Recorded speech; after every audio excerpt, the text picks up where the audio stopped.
long enough to cover the subject and short enough to keep it interesting. Welcome to Outta My League. I'm Nick Diaz. All right, we're joined by Brad Johnson, Super Bowl winning quarterback and the father of Max Johnson, LSU starting QB. So, first things first, thank you so much for taking time out of your day to do this. I really appreciate it, Brad. Yeah, man, I appreciate you reaching out. So we'll have a little fun with it.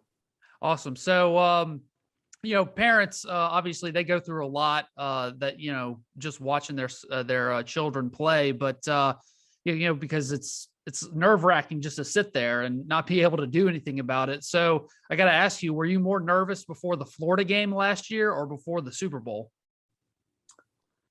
You know what? It sounds crazy. For the Super Bowl, it was at the end of the season. I was ready to get the game on and play the game.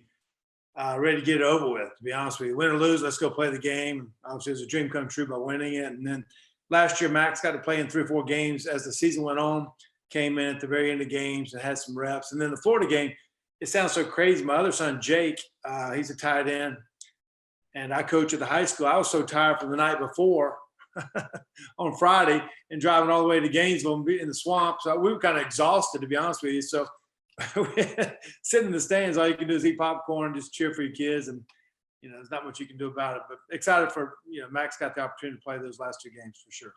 Well, you obviously, like any parent, your children, on and off the field. But in the last 2 games last year, and seeing Max, start in those games and being in shootouts and being thrown into the fire, so to speak, what was the thing that surprised you the most about watching Max in those 2 games last season? Anything that surprised you? No, I felt like he played during the regular season when he came in as a backup. I think it was more just thankful for him that he got an opportunity to play. Felt like he was calm.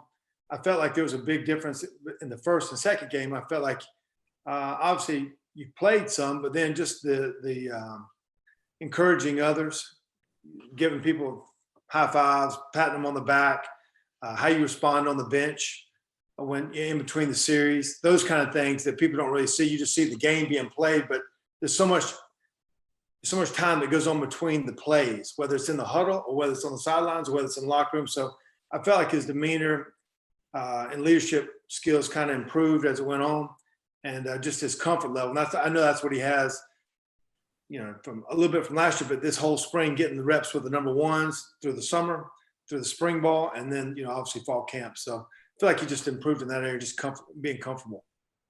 Yeah. So you said he's gotten more comfortable. If you could, I guess, you said you're a high school coach. So if you could pick, like, I guess 2 things, you said obviously he's getting more comfortable and that just comes with reps and time. But if you could pick, I guess, 2 things that you want Max to get better at for this season, besides, being more comfortable, what would they be? If you could see just 2 things. Yeah. You know what? His sophomore year in high school, we played in the state playoffs, played a team called Blessed Trinity. Powerhouse. And so they blitzed him on this one particular play. It's called a corner cat. And we talked about all week long how these safeties are going to rotate and how the corner's going to be off and how this guy's going to be a 7 technique, how this guy's going to come in. And we didn't pick up the blitz. And he got hit in the jaw. You know what I mean? I said, you deserve that. 1, we didn't pick it up, and 2, you didn't see it. You know what I mean? It's a life lesson. And so we've talked about all those kind of things. And then last year, if you go back and look at Florida, they brought in what's called a double corner cat. And they hit Keyshawn Butte up for the sidelines and touchdowns. So in high school, you don't do certain things. In college ball, you're going over every detail. So I felt like he sees the field really well, improved, especially in protections. So the biggest thing at that level is knowing your protections, going through your progressions, and then just taking. And obviously, you got to take your shots when you get them. But so I think that's where he's improved, just his recognition of defenses, and then obviously the protections to get him where he needs to go.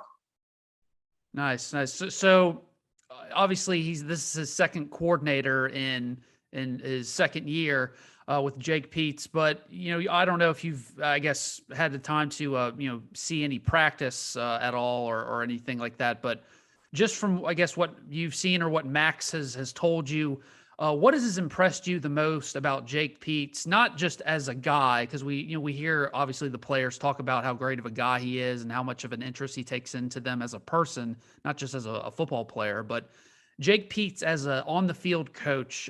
What's impressed you and Max about him the most, just at practice, X's and O's wise? Well, he recruited my other son, Jake, who's committed there in January. And so that was a big deal for Jake Johnson going there to be a part of the LSU Tiger family. So obviously we had a lot of time to talk and a lot of phone conversations and those kind of things. So we spent a lot of time being with him, and I think that comfort level. So the comfort level, not only my other son Jake, obviously Max is the one in the meeting room, and I think Max is always over in that stinking building. He might as well just put a cot and a pillow over there. To be honest with you, that's how much time he spends over there, sleeping bag. You know what I mean? So he enjoys being in the meeting room. He enjoys talking ball, talking play, strategy, situations, and I think they've kind of grown a little bit together. To be honest with you, and Jake has brought that. Everyone wants to talk about Joe Brady, and obviously there's an impact there, but he has impact from Sean McVay, and the list goes on. Kyle Shanahan's and his time at Alabama, his time in Jacksonville, his time in California, his time in Carolina Panthers. So it's Pete's offense. Max, his spent with him has been very, very valuable, and he feels open. We're in conversation where I like this play, I don't like that play. And I think that's the greatness of Jake. He has open ears to listen and filter what he might think is good and bad. So, keeping it on, I guess, the offense specifically, LSU fans, ever since what happened with Miles getting hurt, unfortunately, fans have been worried about protecting Max and making will the play calling change to keep Max healthy so he doesn't get hurt, and specifically, fans have been wondering about, well, does this mean less RPOs, because people, assume that, you have to have a running threat at quarterback to run an RPO. So I guess to educate LSU fans listening, and myself, do you have to have a running quarterback to run an effective RPO? Like does the quarterback need to be a running threat to have to run, I guess, a basic RPO at all? Yeah, the RPO is run pass option. So there's different versions of it, to be honest with you. So it's not necessarily always the quarterback that's running the ball. It could be a run that he hands off or passes. It could be a first level to a second level with linebackers, or a third level with the safeties. Are you reading, which level are you reading as far as I think there's versions you have to run the RPO. I think they're great at it. And I think that you got me. Yeah, I got you. I lost you for a second. So yeah, there's times where Max will have to run and make plays with his feet, and a lot of those will be just in the normal plays. But the RPOs is not necessarily just the quarterback running. It's more of the running back running the ball and him making a decision: should I run or should I pass? I got you. And Max and Jake Peets have, I guess, had conversations. Have the conversations changed at all with, how they plan on using Max since Miles got hurt and there's only one backup scholarship quarterback left? Has that play calling and conversations changed to your mind?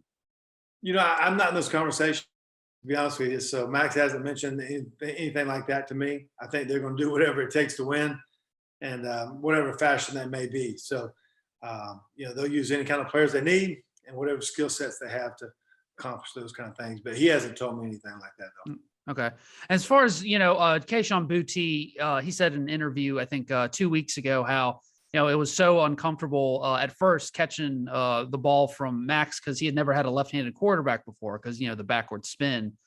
So as far as just out of curiosity, the left-handed quarterback versus, I guess, a right-handed quarterback, as a coordinator, is there like a huge difference in, game planning or play calling leading up to a game with if you have a lefty or righty quarterback? Does that make a difference? Well, I think as far as Keishon goes, I think they've been together now for almost 2 years with time. So I don't think there's an issue now catching the ball from a lefty or righty. If you remember Jerry Rice, he complained about it just because he had the great Joe Montana, who's a right-handed guy.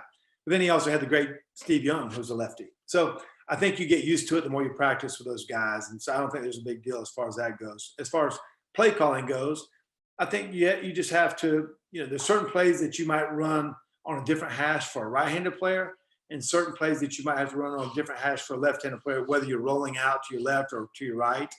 I don't think that will make a big issue. I think the biggest deal is just Jake knowing which plays he wants to call, depending on where he's at on the field. But as far as lefty or righty, I think they can call all the. I don't think you have to worry about your blind side. I think you call the plays the way you call them, and I think the rest will take care of itself. All right. Well, last question for you. You played at Florida State in the late 80s, early 90s, and Coach O was the defensive line coach for the Miami Hurricanes. So have you and Coach O ever, just out of curiosity, ever talked trash about his Miami defensive line getting after you or anything like that? Yeah. He there were some battles back in the day. Obviously, he coached one of my former players, guys I played with, Warren Sapp at Miami, and so I mean, you knew if you were going to win the national championship, it came through the state of Florida, whether University of Florida, University of Miami, or Florida State. But man, I mean, when you're looking on those fields now, people would say Alabama LSU games, you're going to have 60 guys on the team that eventually be pros, and that's kind of what you see.